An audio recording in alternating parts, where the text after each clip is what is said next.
All right, so full disclosure, this is what you're about to watch is an old video, and that's why my hair is a different length. The camera setup isn't the same. I wasn't sure if I wanted to actually post this video, but I'm doing it now just because I have a whole bunch of backlog and I need to just get rid of or delete.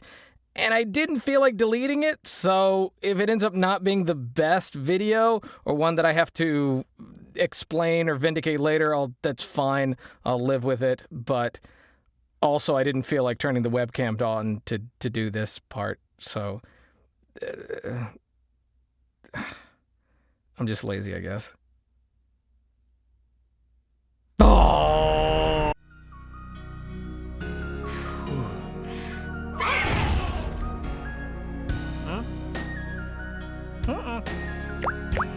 Alrighty, hey guys, welcome back to another video.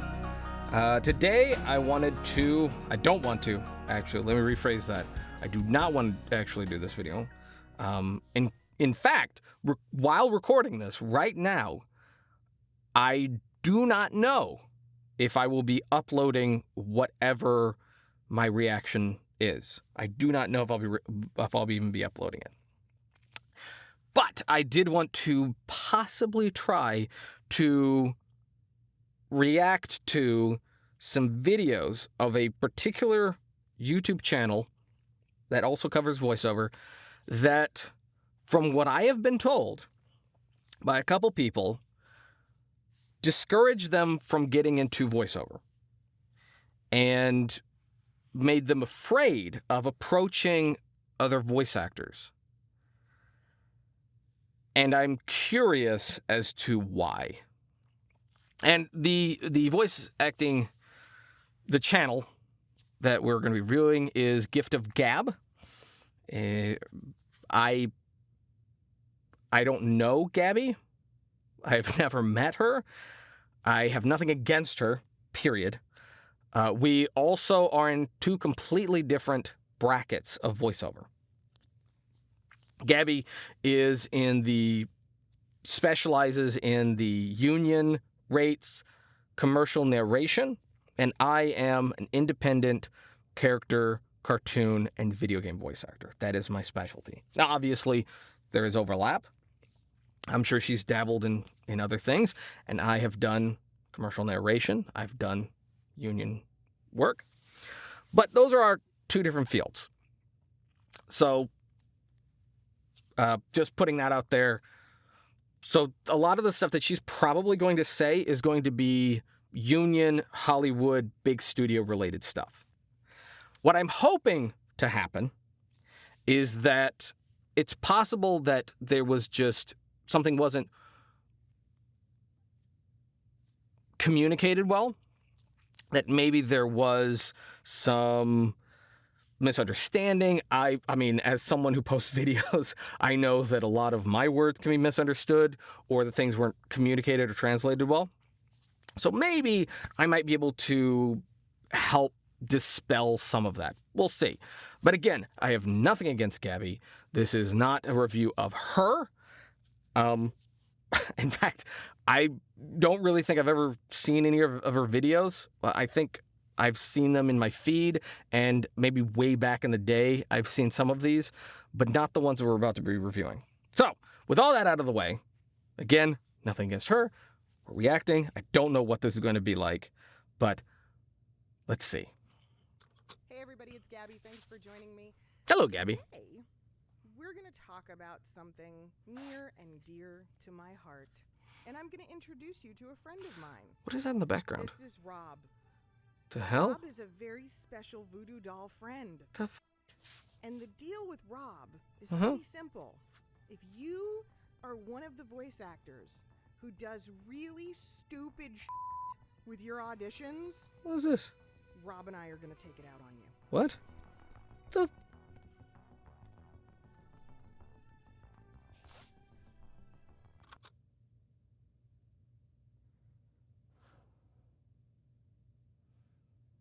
Okay. Okay, yeah, that probably wouldn't translate well. if she believes in voodoo, if she actually does, I don't think she does, but if she actually does believe in voodoo, would that be assault? Would that be premeditated? I can see how that'd be a bit scary. Again, I think she's just trying to be funny. I think she's just trying to make a point. Let's carry on. Nice splash screen. Okay, What's now her that I've taken voodoo? my aggression out with my voodoo friend. Here's the I hope you thing, got it all guys. out. Voiceover actors and casting directors and talent agents and pretty much anybody who's in a position of receiving voiceover files will tell you that some of the ridiculous things that voice actors do in their auditions is mind-numbingly stupid. So, I wouldn't use the we're word going to stupid. go over a little list of things. These are Gabby's list of things that you should never, ever, ever do when you're submitting an audio file for a job.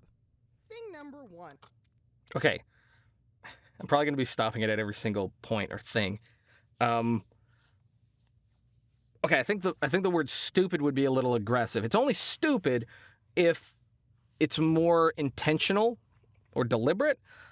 If someone just getting into voiceover and they don't know what they're doing, it'd be naive. I wouldn't go with the word stupid. So that probably rubs some people the wrong way. Because they're like, oh, I did something else like that. Am I stupid? Yeah, I'd use the word naive. Other than that, I get where she's going. I get the point. I understand, because I've done videos where things, bugged me, where I talked about stuff that, either clients or not naming names, I never name names, but just general goofy things that clients have done, or the weird ways that they will communicate with you, or stuff that rubs me the wrong way. So I get where she's coming from. Do not leave some enormous, gigantic blank space at the beginning of your audio file or in between your slate and the actual audition. Agree. It sounds really, really bad. Yes. Hi, Concur. this is Gabby, auditioning for the role of awkward silence. Have you ever noticed how sometimes when people speak, there are these really weird, awkward gaps? Thing number 2. I agree with that. There's nothing wrong with what she just said there. I do think it's... I would have gone a little bit more specific and have stated how long she thinks a space should be. There shouldn't be huge, long gaps, but you shouldn't cut it so close that the second they hit play, it immediately starts up, because some audio players, some PCs or whatever, it takes a while to ramp in, or you don't want them to miss anything. So I always say like half a second. Once they hit play, half a second, then it actually starts, and it never starts strong. And then half a second from that to the actual take. I would have gone into a little bit more detail, like what she thinks you should actually edit it down to. That would probably be more helpful than just saying don't. That's just my opinion. Never, ever, ever put tones or beeps or any kind of noise or sound effect in between your takes. Who's doing that? That is beyond amateur hour. Who's done I don't know that? where that trend started or came from, Yeah. or why, for that matter. Nobody needs a poop in between your slated takes. Item number 3. Do not. Who's doing that? Who? I've never heard of that. That one's weird. That one's really weird. Because you got to go out of your way to do that. Yeah, that was a weird one. 100% agree. Have stupendously long slates, especially those weird ones that you're trying to use as some kind of sales pitch. You gotta be kidding me. Your slate should be no more than your name, the role you're auditioning for, and the number of takes you're providing. That's it. Yes. One slight caveat, I have been asked to include agents or agencies by some people.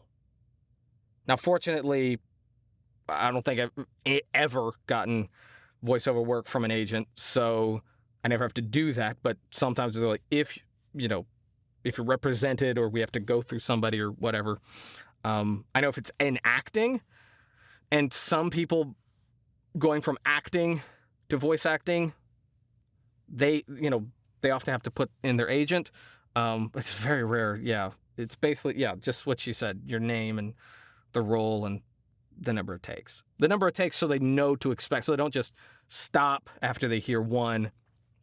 Because, a little secret, a lot of talent agents or scouts or directors or producers, they'll listen to about 6 to 10 seconds. And if you don't wow them at 6 to 10 seconds, they don't care. But if you tell them that there's multiple takes, they're like, well, I didn't really love that one. Maybe the next one's better. They might stick around. A slate should take less than a few seconds. If your slate is 5, 10, 15 seconds. Who's doing that? Trust me. No one's listening. Yeah, They no. stopped Like I just listening said. The minute they realized you were being a bonehead. Hi, this is Gabby, and this is my audition. I'm so happy that you're listening. If you like what you're hearing, you can email me at Gabby@VoiceOverVixen, or you can call me at Voiceover Vixen. Blow me. Number 4. Okay, I think all of that was a joke. I was like, I don't think her actual email is voiceover Vixen. Made me laugh, though. But yeah, agree. No disagreement there. Excess processing and excessive compression. Hey, this is Gabby, and I'm auditioning for the role of big, overprocessed, super crunchy, gated compression. Doesn't this sound really, really bad? Yeah. I don't even know how you'd get that without it being super deliberate, without cutting all the high and almost all the low and just having like the mid and then boosting it. So I've heard a few of those kinds of auditions before. From what I've learned is that normally comes from people who came from radio. That's what I've seen. But yes, that kind of stuff does happen, and this is why I say, very minimal on compression and EQ, and that's what she's saying as well. That's it. I mean, pretty much the only 4 things that you'd ever need to do is very, very minor noise cleanup. If you have to do a lot of noise cleanup, you need to fix your space or your microphone. Don't try to fix it in processing. Only a little bit if there's just a very small hum in the background. Preferably don't do any. Then there's minor EQ, just so all of your words come in nice and clear. Compression, so a little bit of compression so that nothing clips, so it's not super, super loud and then super, super quiet. You want it to kind of even out. And then normalization, that's at the end. But yeah, don't do I that. think so too. Your audition file is supposed to be an accurate representation of the type of sound and studio quality that you can deliver from your home studio. If you're over-processing and over-compressing... Also, your demo should be too. ...negating that natural sound that your studio is capable of providing. Also, when you over-process like that, it's kind of amateur hour. It ends up making your auditions sound more like a radio-produced commercial, and nobody wants that in voiceover. That's what I've heard. Now, it sounds like amateur hour. All of the examples that she's given are from people who are amateur. And amateur is not an insult. Amateur just means that you're new to this. You're naive. You're fresh to this. Amateur isn't bad. I've worked with tons of people who are amateur to voice act. I've worked with tons of people for projects that I cast that they weren't technically voice actors, but they could take direction and they had a decent audio quality. And I was able to get a good performance out of them. Amateur isn't bad, but all of the things that you're seeing are actual signs of amateur. If you're actually seeing, if any of these sound familiar, that means that you just don't know what you're doing. You just, need to work on it a little bit more. Need to keep an ear out for these kinds of things. Amateur isn't an insult. I think kind of sounds like she's using it as an insult here, but It's not technically an insult. Number 5, make sure that your volumes are neither too hot nor too low.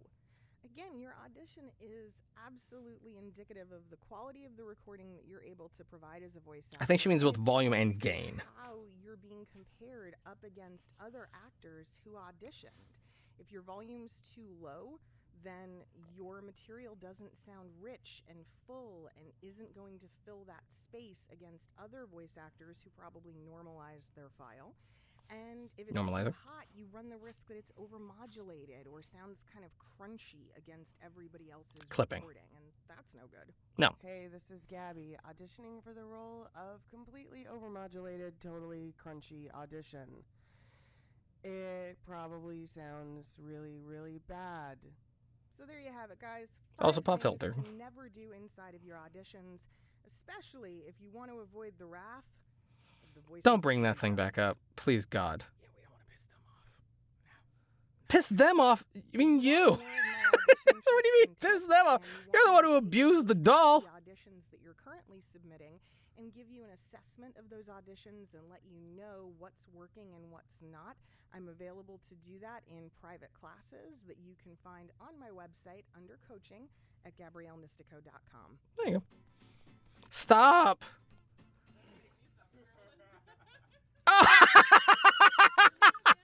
All right, that's funny. I stabbed myself. Yeah, She's got a team? Out of myself. I think I stabbed myself more than once, actually.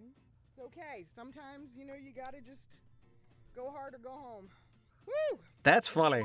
All right, so that, okay. Don't stab yourself with the voodoo pin. Do not turn yourself into a human. Because then it goes from voodoo to karma. You can check out my latest video here. All right. Yeah. I can see why that would, at least the first part, it softened as it went on. It seemed like it came in strong and did kind of seem like intimidating, the way it was presented, but I get what she was saying. Her points were to be, what she was saying and the way she was saying it was so that it resonated, so it stuck with you. Hence the voodoo doll and being over the top and being exaggerated and using words like stupid and to really like drive it home. I think she means well, definitely means well. I don't think she's, trying to keep other people out of voiceover. I've met voice actors that deliberately try to keep people away from the industry because they are under the belief that there's not enough room for everybody, like it's the Old West or something. But yeah, I don't think that's what she's doing here. I think she was just trying to make a point in her own personal style of humor. So yeah, definitely. I also think that a lot of people probably didn't watch all the way to the end to see the last part. That would have softened the whole thing. But yeah, I gave my thoughts. What do you guys think? Again, I have nothing real negative to say. Nothing against Gabby. I think she's doing a good job. I mean, if her videos are extra information, like I've said many, many times, when it comes to getting into voiceover and or watching YouTube channels and YouTube videos from voice actors giving advice, it's kind of a Venn diagram. We all have our own unique perspectives. We have our own view on things. What you're looking for and why you try to get a second opinion is to see where we overlap. The things where we overlap, the things that her and I can both agree on are going to be more sound advice. The things where we differ are going to be more our opinions or our personal feelings and thoughts. But where we overlap is going to be, like, okay, I can take this to the bank. I can probably rely on this. Don't just go with two people's opinions. Get a little bit, get some more overlap in that Venn diagram. And then wherever like all four opinions match, that's sound advice. So that's what I'd do. So anyway, yeah, that's going to be it for this video. Thank you guys for watching. If you liked it, give it a thumbs up. If you didn't, give it a thumbs down. Totally fine. Subscribe if you're new, bell for notifications, and leave down the comments section below. Like to see me cover any other topics or react to any other videos. Maybe give some more insight. Totally fine. And yeah, it's gonna be it. Until next time, peace.